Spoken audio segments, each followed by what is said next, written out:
Thank you for coming on into the live and sharing your essence with me in this eternal moment of which we all share an inextricable and inexorable part. Thank you for doing your part, for coming on in each and every day, and we'll do the same without wasting a single second of your time. Bada bing, bada boom, we go.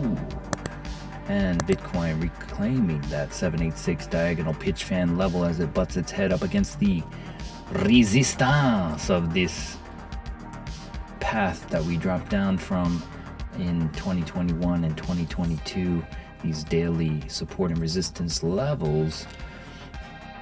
And yeah, are we going to get a little burst above, reclaim this wick, and hit a higher high pool or not? Let's find out today together with High Block Capital. What is High Block? Well, people lock that liquidity into the charts to get burnt to a crisp by the market maker for not using a stop loss, and we get to see what those crispy characters are. So let's do it now. So let's go into the 1 minute time frame here. Switch it up to max liquidity as it stands on the 1 minute time frame, which is 7 days of data. We are imbalanced to the tune of $8.9 billion in long liquidity. Do we head down into the dumps and take some of this liquidity down at 42,971 and below? There's a thick band down there, but there is also a thicker band up above too. Do the shorts get tantalized into entering only to get wrecked by the market makers or not?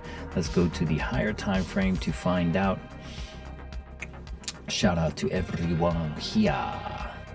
Let's go ahead and turn this to max liquidity too. As we see on the 7-day time frame, there is a thick band just above here at 44.5 to be taking. Not really that thick. It's only about $6 billion, but it is thicker than what is located below. The overarching narrative, there's a thicker band down in this region here. So we could be coming down into these 40,400 levels, and at some point we have to go to the higher time frame to see that. I'm getting a call from my work, which I'm going to ignore promptly because I am not scheduled to work from now. They can call me back later. So if we go to the monthly time frame, we will see that there is this thick band up above, about $60 billion, leading to the promised land at 45.8 and possibly down here at 45.5. So if we see this possibility of coming to that region or not. So let's go ahead and take a look. Let's go to don't like being interrupted, so please don't call me. I think my friend is going to do a Santa thing, so they're trying to figure out if Santa is attending or not, but he should be there, and it's not my responsibility, so I will ignore that call. So anyway, coming to the Bitcoin call from yesterday. Whoa. So we were seeing that it could possibly come lower on a midweek reversal, grab some liquidity and go up higher. We were expecting a little bit more animation than we got. In fact, we actually came to the 382, a shallow retrace region, and double bottomed off of this region. So we did not come to the liquidity that we were looking at here. So we were looking at this $145 million character down at 42,971.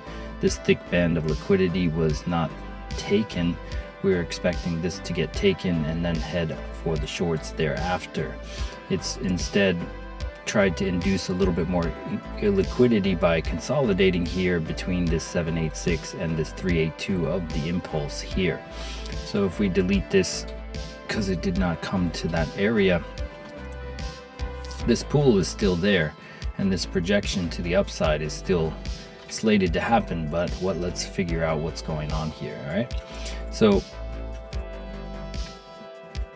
this shallow retrace came down into the 382, double bottomed off of this, came up, promptly rejected off the 786 yet again, and came back down.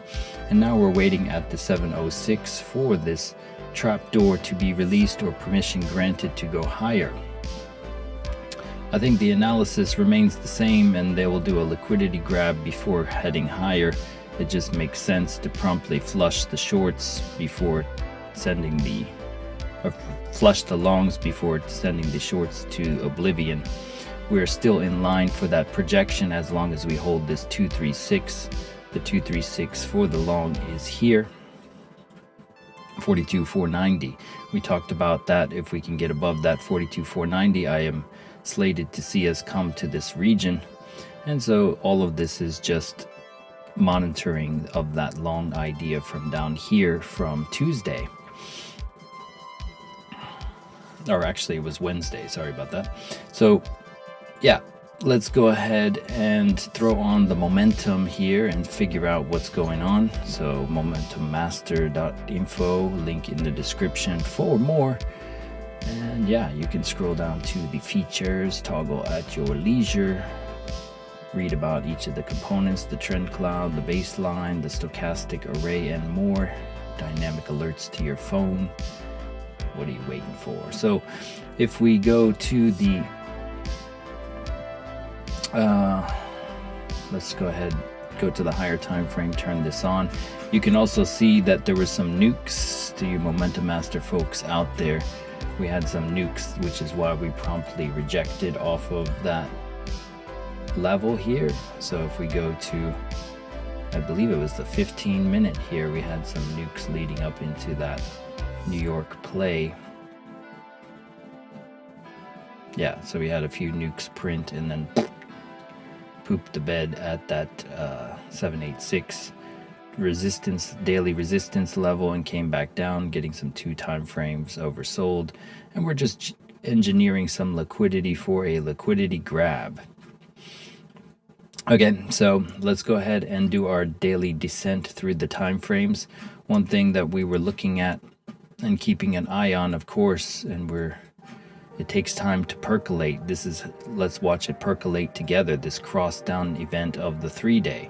The last time we watched it percolate and it played out was back here in July 21st, and it took some time to play out, like basically 15 days. That's how the 3-day operates. It takes a little bit of time. So it took 15 days, but when it did, boom, to the downside. So we're going to see if this 3-day does very much the same, comes up to here, takes out all the liquidity for one last hoorah, and then starts to make its retracement known. So overall, starting to shift the tone. We're bullish for the short term, bearish medium term. So we're trying to see if this will play out. In the next 2 days, we'll have this 3-day candle close. Even if it closes bullish, it does not necessarily cross this up just yet. And the last time we had a fake out was over here. We had something where it crossed down and then it crossed back up and crossed back down. It took 12 days, but eventually it started to make its way down to here. Even if you had taken the first cross down event, your entry would have provided you with a nice little swing idea back in April. So that's our due diligence for how those operate with the baseline cross down events. You can read about them yourself here. The first sign of reversal. All right, so going to the daily time frame, started to reclaim some of the baselines, starting to shift this narrative. Perhaps the trend cloud still starting to taper, still pointing to 2 o'clock, but starting to give that 3 o'clock insinuation of giving you a bit of fatigue on the daily time frame. Still mighty thick, but we have yet to come back and touch and give a kiss to the cloud. It's been some time since we've been out away from the cloud. We came and did that kiss on October 13th. We talked about that with the September 11th rocket ship that took us to here and then continued in October. So we've been ultra bullish since that time. Do we start to come back and kiss the super trend or the cloud? Seems to be like we would do that at some stage soon. Okay, coming to the 22 hour. 22-hour cloud is starting to lose a little bit of steam here in terms of the volume tapering here. Interesting, because this is a broken time frame. This blue vector candle signifies a stopping volume candle. So is this stopping volume to hang out here and try to generate some more interest in this range? How long will we hold this region? Let's go take a look at the Forex Factory before we continue. We did not look at what the market sentiment will be like today. So we have some GDP and core price index for the US dollar coming, and Canadian. So there is some red folder news and a consumer sentiment red folder as well. So watch out for that coming into the Run for Profit Friday, December 22nd, day after the winter solstice, as Dies Natalis Solis Invicti, the birthday of the unconquered sun, is upon us. So the 12-hour time frame also starting to thin and taper at an angle here. So even if we do get a rise, how sustainable can it be if we're tapering on the volume?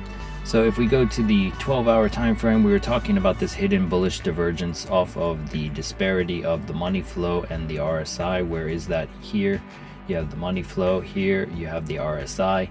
When the money flow comes beneath the RSI and there's this gap, you start to see this insinuation of this curveball play of the money getting inserted back in, and sure enough, boom, to the upside with that money flow insertion. This is back testably true, and you had a lower low on the money flow and a higher low on the price. So that's why this transparent crystal appears. It is hidden bullish divergence on the money flow, which came into play, and we're starting to see this still beneath the RSI. Do we start to come up for one more burst, even though we are overbought on the stochastic RSI? The Williams could also see a little bit more time in the sun as it comes up here on the 12-hour. Admittedly, the 6-hour is overbought though, and you're seeing this money flow start to come down a bit. So the money flow, the double top insinuation on the 6-hour, we could see a little bit more pressure up as the subtle time frame of the 12 starts to push it. The 4-hour has this nice disparity here on the money flow. Once again, talking about the money flow beneath the RSI, this insinuating a curveball pitch to the upside. So still in line with the idea from yesterday, coming to the upside. Surprisingly not getting that liquidity grab to the 42.962 region yet. Do they do some sort of scam wick down to here before sending it? Just needed a little bit more liquidity engineered, interest engineered first. On the hourly time frame, hourly is ambiguously oscillating within this consolidation range. You had some hidden bullish from over here as you made a lower low and got bought up before dumping at the 786. So a lot of players are going to remove some of their profits and their gains, so be careful you don't become that exit liquidity for these long players that were positioned smartly down at the lows in September. They might be taking their gains out for the end of the year, and then this is like one player exiting right here on some liquidity, some late longers long in the top here. So unless you're comfortable longing down in these red days with double bottoms and stuff, playing these breakouts, this is more for monitoring a trade. I wouldn't be the person to long this zone myself, because you're at a premium level. So even if you liquidity grab down to here and you see some strength, maybe that's where you would think to long. And we were talking about that with the idea of this template being a pocket region coming down into the pocket and then coming out here. This was yesterday's analysis, but it basically still holds true because that liquidity is still resting there, as we saw down here. 8.9 billion in longs chilling, waiting to be grabbed at that 42,727 region. 42,727 puts you, what do you know, at the 618. So coming down into this pool would make the most sense. As long as you hold that 236 down here at 42,490, we are still slated to possibly come up into this region. Unchanged from the analysis on yesterday. Looks like they're just engineering more liquidity and stopping out both sides, trying to see how much interest and limit orders are generated as they trigger both. Alright, so let's go ahead and take a look. Matic. Alright, let's go ahead and take a look at Matic. I don't think Matic is unchanged from yesterday, but oh, we got a little bit of a bounce. We were talking about coming up by the looks of it here, and then saying that the higher time frame, we had some liquidity, I believe we were looking at to reclaim at 92, or what was it? I don't remember. But we were saying that this cloud is starting to shift here on this 12 hour, so even if we come up to here, this could be a area to look at coming lower. So we basically called that little pump there, but ultimately, are we going to get this? Why are we seeing this coming down possibly? Well, if Bitcoin does make a rise up and the dominance is going higher, ooh, the dominance dropped off here. So we got a rejection. And heading lower on the dominance. So the dominance gave rise to the alts a little bit. Let's go ahead and see what the alts are up to. Let's go to crypto bubbles, see what the altcoins are doing. Near 25%, DOT 20%, Rose 21%, Algo 16%, Flow, EOS, Theta, AVEX. So we were saying so a lot of these alts are having better days than Matic. The reason being Matic had the opportunity and did not take it due to whatever circumstance with this structure here.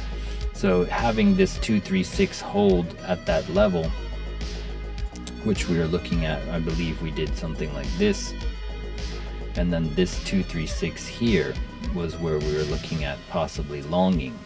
And when I said you need to respect that 236 in order to go to targets up here, and we did not. So I believe the interest is waiting for it to come to a discount array down in here before we basically see some bigger pumps for Matic.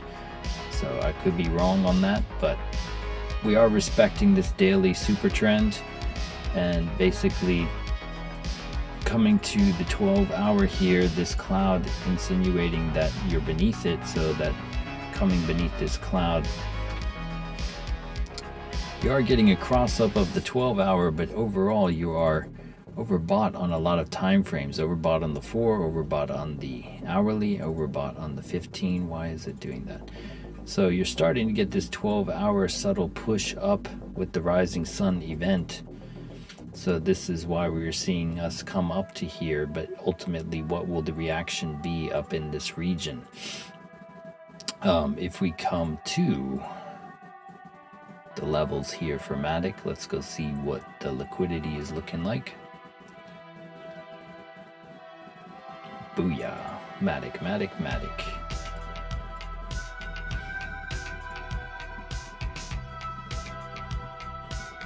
Yeah, so we were talking about this liquidity zone up here. We were saying there's a thicker band of shorts to come up to, and sure enough, they came up to that short liquidity up in here. Okay, and there's a little bit more of a band of liquidity up in the 83.4 region of shorts. They could come and clear that range up at 83.3. Why does it not show the max liquidity? There we go. 3.1 million. So So overall, we're imbalanced now to longs to the tune of $102 million.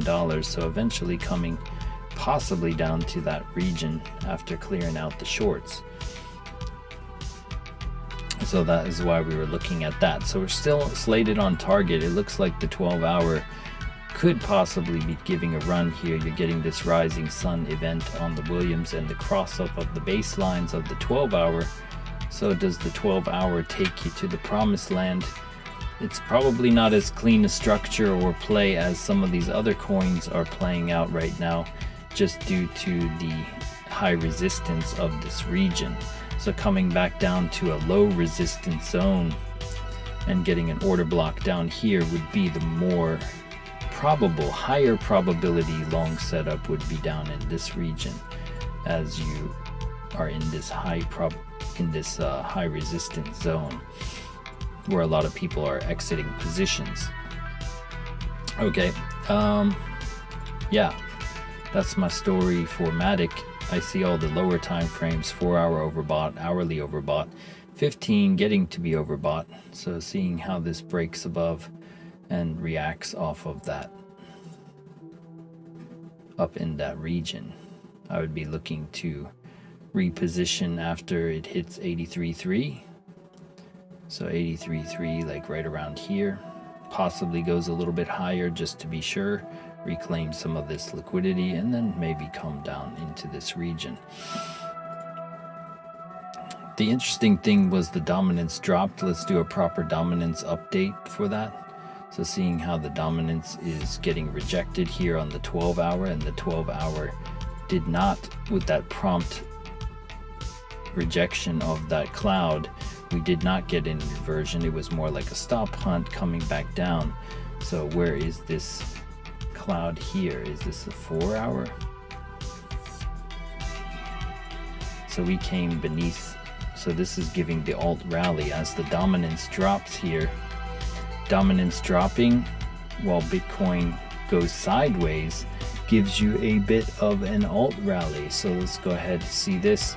When you get the Bitcoin dominance decreasing while Bitcoin is stable, then it's going to increase your alts. So you have to understand the cycle of the dominance.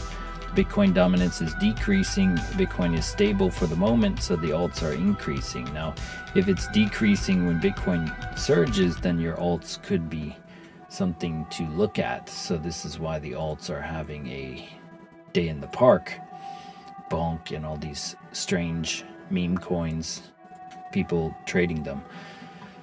So you're welcome to ask me about alts. Alts would be the play if Bitcoin does go up to here and the dominance is dropping. It looks like people are trimming and repositioning in alts to take this surge up. Okay, so let's see, where were we looking for that?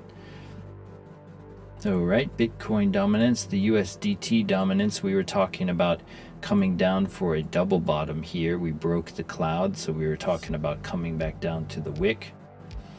Sorry, my friend is calling me. He probably wants to know about the Santa thing. Give me a second.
Sorry about that. So yeah, on the USDT dominance is having a rocket ship start to lock in here.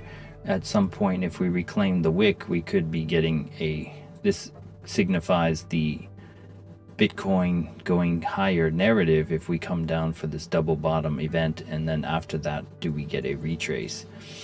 So everything in line with what we're looking at. Nothing has really changed with our analysis. Still looking to potentially go higher. Starting to see this consolidation here. We're getting the flashpoint of a cross down event on the 4-hour to come down to our analysis from yesterday, coming down to here and seeing that reaction, and ultimately coming up into this region. So if we hold the zone and then we just pump, we're cool with that. If not, you could look for a possible re-entry in here. That's my story, and I'm sticking to it, folks. If you have anything, PMPY bought a couple days ago. Any thoughts? PMPY, can't hear you. Yeah, I was muted because my friend was on the phone. Sorry about that. PMPY. Pumpy on BitGet. Wow, that's kind of new. From December 20th, so it came out 2 days ago. Looks like it had a little bit of a pump and dump, hence pumpy, I guess. Pump and dump. So it's a little bit too new to give any real analysis that wouldn't just be pure gambling or speculation at this point. So if you get these open ones, then getting in and out real quick. I remember there was one I did where they listed it called Sea War, Cryo War, and then when it first came out, like, let's go back in time, shall we? So I got this one for Cryo War, and when it first came out, it went all the way to $22. Look at this. And then I made like $1,000 in like 3 minutes, because I'm not gonna hold that. It was like pumping crazily. I bought it at like $2 when it first initial offer, and then it went all the way to like $22, and then I just was like, screw that, I'm selling, and I just turned $100 into like 1,000. So if you see these things pump, like, treat them for what they are, just little like ephemeral money printers, but don't hang on to them or look at their project, their Kickstarter project information, because it's all fake essentially. Whoops, what am I doing? So yeah, that is pumpy. Pumpy is too new to give any type of analysis on, and the fact that it did this thing, it's basically not holding any type of structure whatsoever that I can endorse. So I can't say anything good about it, so I'll just leave it there. It's beneath the cloud, so trade with the cloud. It looks like it's going lower. So that's pumpy. Yeah, I would stay away from low liquidity stuff myself. And if you're interested in learning how to trade the futures, like NASDAQ futures, one 5-minute candle has more liquidity than Bitcoin in a day. These huge moves can stand to make large amounts of money. We did have a payout that we are going to make a video on about this across the 3 accounts. So that times 3. So we're going to be making some video about funded stuff. So if you're interested in doing this is a little bit harder to manipulate than those altcoins, and it has moves like this every day. So that is something to think about. So yeah, does Bitcoin start to dump here? We're having a little bit a struggle at this cloud. Run for Profit Friday is going to give an interesting analysis on both. Ultimately, I see it coming up to this target here eventually, but it looks like it could fade off the 4-hour cross down event, so I'd be weary of this 4-hour. How does this 4-hour react here? Are we getting this cross down into this zone, take out the liquidity, react off the 618, and then come up to the target? Same analysis as yesterday, basically unchanged because we went sideways, but the liquidity still is there from both sides to suggest the move. And that's my story, and I'm sticking to it, folks. So thank you for coming on into the live and sharing your essence with me in this eternal moment of which we all share an inextricable and inexorable part. Thank you for doing your part, for coming on in each and every day, and we'll do the same, bringing the fire of the action